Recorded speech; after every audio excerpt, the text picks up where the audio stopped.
You're watching CTOM TV. Knowledge is power. I know there's some general information that you'd like everybody to know about HPV. I think it's very important. And in preparing for this, I had to go back and go over my immunotherapy and virology. Oh, But I haven't looked that's why at it in you're a looking while. a little humble. Okay, it's not yes. common. This is good. Okay, good. I don't normally have to research things like this, but in this case, I did have to, and it's important to get updated information. Things change a lot. Yes. And it's important for me to understand where my gaps are in my knowledge too. Okay, which you've now filled in, and you're going to fill in for us. Hopefully. Okay, so where do we begin? What would you like us to know? What do you know about HPV? Me? Yes. Okay, I know very little. Human papillomavirus is what HPV is, yes. or that's the long form of the acronym. It's a virus, I know that much. And I do believe it is sexually transmitted. And that there's many different strains, and that it can lead to warts on all different parts of the body, potentially as one kind of symptom or side effect. Part of your warts, yeah. And also, ultimately, as we've discovered, cause cancer. That's about the extent of it. Great. My knowledge. Well, I think that's great. So HPV, as you mentioned, human papillomavirus, is actually many different viruses. It's obviously it's going to be one species, but there's we recognize now well over 200 different strains. So there's a lot of different strains. There's been a lot of mutation there. A lot of mutations, yeah. Okay. Yeah. So it affects. So the way scientists determine whether it's present, they used to do a stain. Okay. And the staining was a stain that they would stain positive for certain of the viral elements. Now what we do is we look for HPV DNA. Okay. So we know this. We can now. We can, and that's the easiest way. Yeah. Okay. Digital PCR is a great way for that. Now, what percentage of the human population would have that? Well, we'll get to that in a second. All right, we'll get there. All right. So well over 200 different strains. Got it. So in looking at different cancers, and there's a bunch of different studies done, but what they did was they looked for this viral DNA, this HPV DNA, and they found it in over 90% of cervical cancers, probably 95% of cervical cancers. I think it was in 91% of anal cancers, 75% of vaginal cancers, oropharyngeal, which is basically the throat region. It's found in over 70% of those. Vulvar, about 70% of vulvar tumors, 65% of penile cancers, at least 32 to 35% of oral cancers, and about 20% of laryngeal, which is the vocal cord area, about 20% of those cancers. So basically what it is it's a type of virus that's basically just made of 8 genes. 8 simple genes broken down into 6 genes that are called early genes, and they're designated E. And then we have 2 late genes. Okay. And it's a circular double-stranded DNA, so it's the same sort of conformation as human DNA. Okay. The early genes are involved in replication and lytic life cycle and so on in the processes of infection.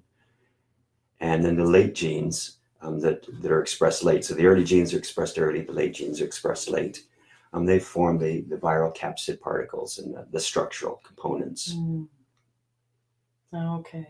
So once again, there's well over 200 documented subtypes. Out of that, we have about 15 or 16 of them that are cancerous, that can actually cause cancer. So we call them oncogenic strains. Okay. The 2 main strains are based, so they're all designated with a number based on when they're discovered. And so the 2 main strains that have had most of the research are strains 16 and 18. And they're involved in about 70% of the cervical cancers. Okay. So we also know that, and I wrote some of the strains down that we know of now, 31, 33, 35, 39, 45, 51, 52, 56, 58, 59, 68, 73, and 82 have all been confirmed as oncogenic. Okay. Now, they're not all the same. They don't all create that susceptibility. Okay. 16 and 18 are the most. 16 and 18 are the most tested ones, Okay, and most the tested. common ones that we know the most about, Okay. and that are usually the subject of the test. So there's still lots to learn. There's still lots to Okay. learn, and there's still lots that we don't really look at. Okay.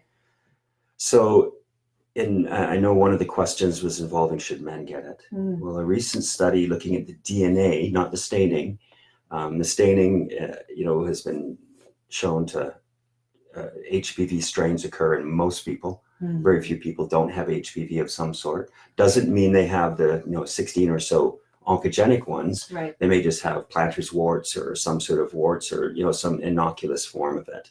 Okay. But in general, HPV DNA, regardless of whether it's oncogenic or not, has been found in over 65% of males. Okay. And in 25% of those males, or 26%, they had multiple strains of HPV, so not just one or two types. And it's in general found in over 80% of the population. Okay. Okay. 80%. 80% of the population. I would say it's a lot higher. Okay. I would say it's probably close to the high 90s. Were you trying to get at just a moment ago that the old diagnostic approach of staining is not going to give you this detailed information? No. Okay. It has to be DNA tested. Okay. Has to be DNA tested. Okay. Is there a specific type of DNA? No, I shouldn't say that because, while we're talking, there's probably, there's probably some other more specialized stains out there right now. I didn't look into that, to be honest, because my thing is DNA, and I focus on DNA as an analysis tool. So, we'll leave the staining up to the pathologists. Oh, okay. But almost certainly the standard staining won't cover the information that somebody would want. Right. Okay, got it. So I think this opens up an important topic. You hear a lot of the time, you see these guidelines for HPV testing, and most definitely HPV vaccines are really important. They have one now, I believe, that looks at 9 different strains or targets 9 different strains. I mean, obviously, that's not going to cover every strain, but it's going to cover the most common ones. And obviously, it only covers the oncogenic ones, the ones that cause cancer. Right. So you said there are 15 or 16 of those. Yeah, at least 16 different oncogenic subtypes. So the current vaccine isn't covering all those. No, okay. And all of these strains have a different, they don't all affect. So they have a different what we call penetrance. And so they don't necessarily affect everyone the same way. So, one strain may give you a much higher rate of cancer than one of the other strains. Okay.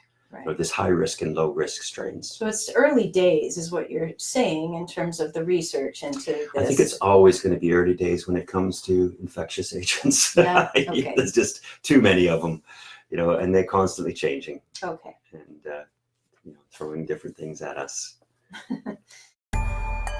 Thank you for watching CTOM TV. Subscribe below and stay informed.